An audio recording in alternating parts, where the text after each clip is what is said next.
करता हूँ।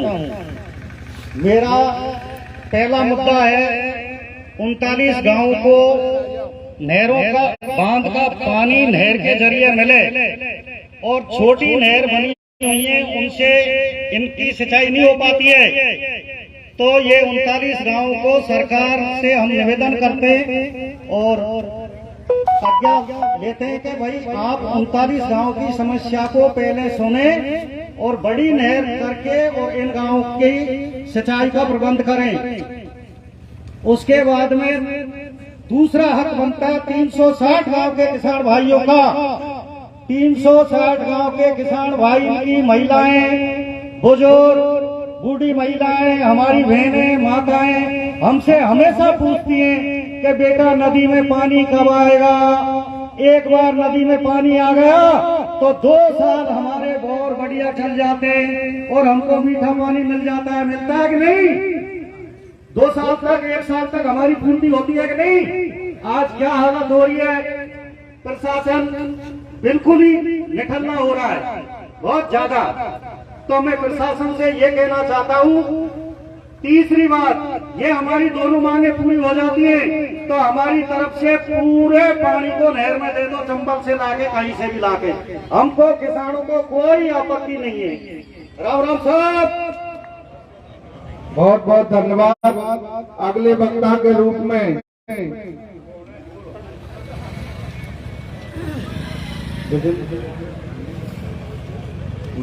विजेंद्र जी से निवेदन करूंगा, कैप्टन विजेंद्र जी अपने विचार रखें।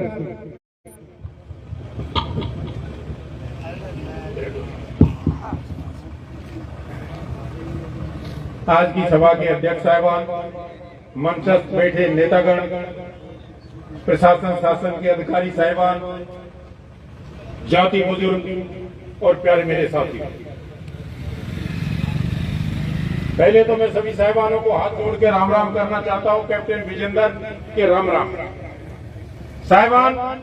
इससे पहले कि मैं आगे की हिदायतें बताऊं, मैं ये पूछना चाहता हूं, जब 71-72 में यहाँ पर पानी रोका था, जब प्रशासन शासन सबने बोला था कि ये पानी इसलिए रोका जा रहा है कि पूरी साल नदी बहेगी, यहाँ के लोग, आप लोगों का पहला हक है और अब के बाद में जो बाढ़ आएगी आपको नुकसान भुगतने की कोई प्रॉब्लम नहीं आएगी, वो पानी आपको सुचारू चलता रहेगा। 39 गांव शामिल, 360 गांव, ये नदी यहाँ से भरतपुर की तरफ जाते यमुना में जाके मिलती है। वहां से जो नहरें आ रही हैं, राजस्थान और हमारे इलाके को तो नहर भी नहीं थी, जबकि नहर वहां हरियाणा की तरफ चली गई। इसके साथ और लोगों को चंबल लिफ्ट पीने को पानी मिल गया, खेतों को मिल गया और वही खेत को लेना चाहते।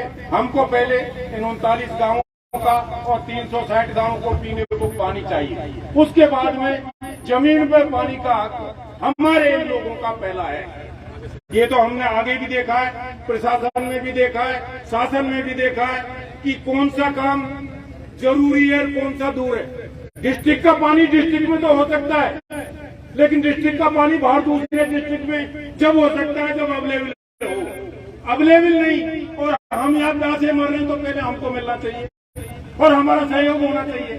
दूसरी हमसे सबसे बड़ी गलती हो गई, स्टिक गलती, कि माँ भी जब दूध खोदती है, जब तक बच्चा नहीं रोता है दूध नहीं पिलाती। हम लोग लेट हुए लेकिन संभल गए, इससे अच्छा और कुछ नहीं है। नहीं तो आज जीना असंभव हो गया। 800-900 फीट जाके पानी मिलता है। जो भी रोग से ग्रसित हर आदमी बीमार हो जाता है और हर आदमी दुखी है। ऐसी हालत में शासन प्रशासन कोर्ट साहिबान भी ये देखता है कि पहली प्रायोरिटी है, उनको पहले दिया जाए, बाकी को बाद में देखा जाए। और ये तो सबको पता है, अब सवाई माधोपुर डिस्ट्रिक्ट में चंबल से लिफ्ट पीने को पानी और सब कुछ मिल रहा है, और इस डिस्ट्रिक्ट में वो भी पानी नहीं आ रहा, चंबल लिफ्ट भी नहीं आ रही, और बंद के पानी को भी जहाँ जरूरी है वहाँ मुश्किल हो रहा है। इसलिए मैं इन साहिबानों को, चाहे प्रशासन शासन ऊपर अधिकारी है, सबको कहना चाहता हूँ, प्लीज समाज की जरूरतें उनको पूरा किया जाए, हमारे सुझावों को दरकिनार नहीं किया। किया जाए, क्योंकि लास्ट में आदमी को क्या से क्या होता है। मैं आपको पूछना चाहता हूँ, सबसे ज्यादा हमारे इलाके में फौजी आदमी मिलिट्री मैन है, उन्होंने भी देखा है आगे जब लड़ाई होती है प्राइमरी चीज पर पहले जोर देते हैं, हमारी थाली में, और हमारे साथ नुकसान हो रहा है, फिर हमारा जीना बहुत असंभव है। इसलिए सबसे बड़ी चीज है हमको एक साथ रहना चाहिए, और सरकार प्रशासन शासन सबसे मैं रिक्वेस्ट करता हूं कि आगे हमारी सुनवाई करें और हमारे जन सहयोग को निहाल करें, नदी का पानी भी जाने दें, खेतों की सिंचाई भी करने दें, और चंबल लिफ्ट योजना को भी प्रोवाइड करें। धन्यवाद साहब, थैंक यू। बहुत बहुत धन्यवाद कैप्टन साहब। अगले वक्ता के रूप में मैं रमेश जी खेड़ली से निवेदन करूंगा कि पधारे साहब रमेश जी खेड़ली।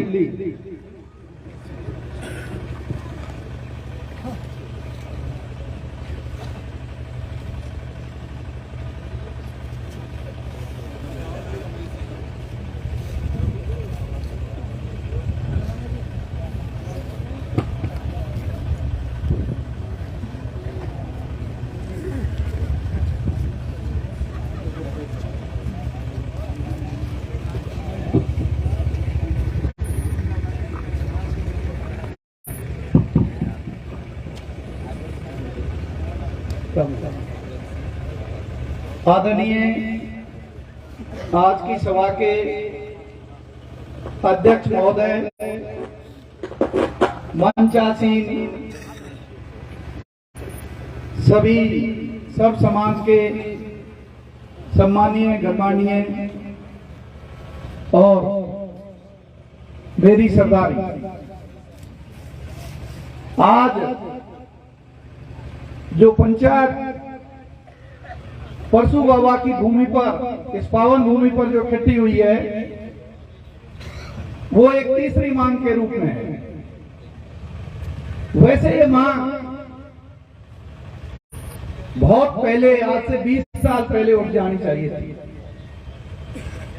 भारत की जल नीति जब बनी तो उसमें स्पष्ट शब्दों में लिखा हुआ है कि जिस तरह गुस्सा और पानी हमेशा नीचे की तरफ बहता है, उसको रोका नहीं जा सकता।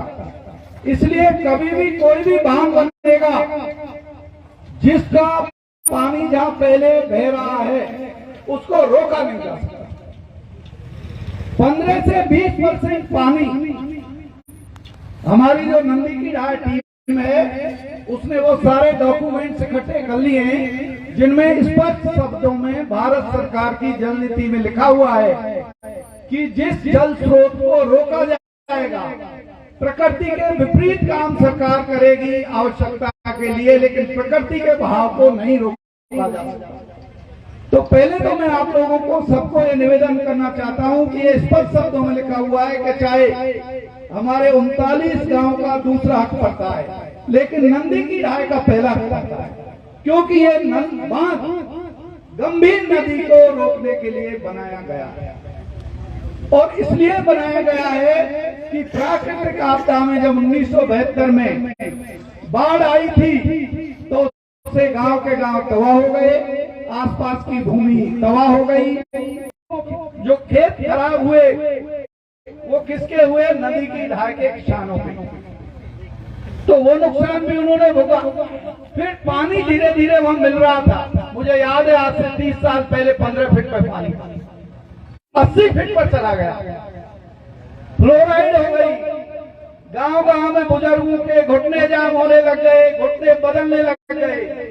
तब ये जाकर के हमें चेतना आई है कि भाई हमारा जो प्राकृतिक स्रोत था वो रुक चुका है। इसलिए आज नंदी की ढाई में जागृति आई। हमारे नवयुवकों ने एक नंदी की ढाई की टीम बनाई। राधे श्याम जी प्रधान साहब सम्मानीय मंच पर पधारे। दूसरी बात, जिस भूमि में बांध बनता है दूसरा उसका है। हमारे 39 गांव के जो पंचपटेर हमारे 12 गांव के, उनकी मांग वाजिब मांग है क्योंकि पांचवा बांध उनकी भूमि में बदल हुआ है। जहां पशुधन चरता था वो भूमि उनके काम आती थी। थोड़ी थोड़ी हम अब तक तोड़ते तो सवाचक के रूप में खेत बनते, वो सब सरकार के कब्जे में बांध के लिए चली गई। तो दूसरा हक अगर बनता है कि जिसके घर में कुआं खोदते हैं उसको पहले पानी चाहिए। दूसरा हक 39 गांव का है। अब हमारे कमांड क्षेत्र के किसान भाइयों का इसमें तीसरा हक है। कभी कभी हम जो भी पकवान बनाते हैं पहले घर के खूब खा ले, बच्चे हैं जब आए फाड़ो बड़े प्रेम से देते हैं और बुला कर देते हैं। तो वही हाल कमांड क्षेत्र का है। हमारे नेतागण, हमारा शासन प्रशासन राजनीति के तौर पर इस पानी को उल्टी तरफ चढ़ाना चाहता है, जो प्रकृति के विपरीत है। पानी हमेशा नीचे की तरफ से चढ़ता है।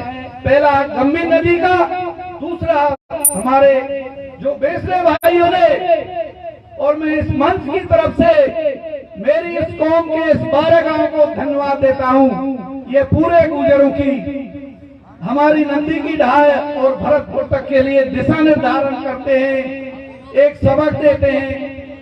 ये पानी कभी का फूट जाता अगर उन बेसरों में एकता नहीं होती और उनमें कोई एक दम नहीं होता। मैं पुनः मंच की तरफ से बेसरो समाज के लोगों को धन्यवाद देता हूं। हालांकि हम माननीय न्यायालय का, शासन का, प्रशासन का सम्मान करते हैं, उनकी इज्जत करते हैं, लेकिन जब हमारी सारी मांगे छिन जाएंगी, हमारी व्यवस्थाएं ठप हो जाएंगी, तो कोई की कोई नहीं माने और ये आंदोलन का रूप लेगा और ना ये पानी ऊपर चढ़ेगा ना ये पानी इधर मिलेगा। अब मैं मंच की तरफ से निवेदन और करना चाहता हूं, समय ज्यादा ले रहा हूं, कि नहरें दुरुस्त होनी है।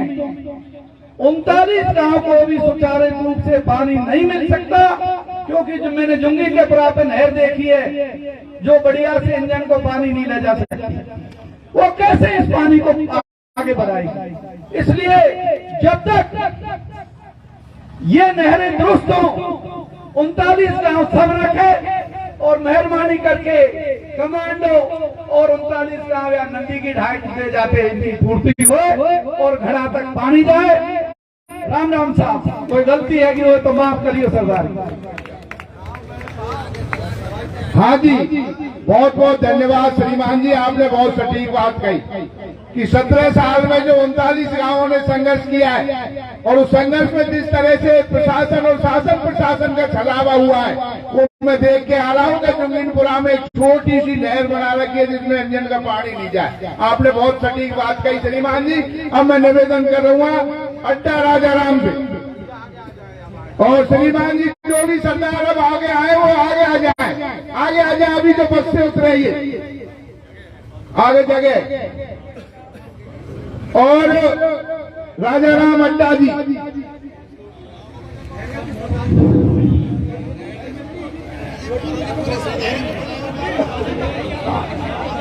नहर से जो सरदारी आई हुई है श्रीमान जी आगे आ जाए।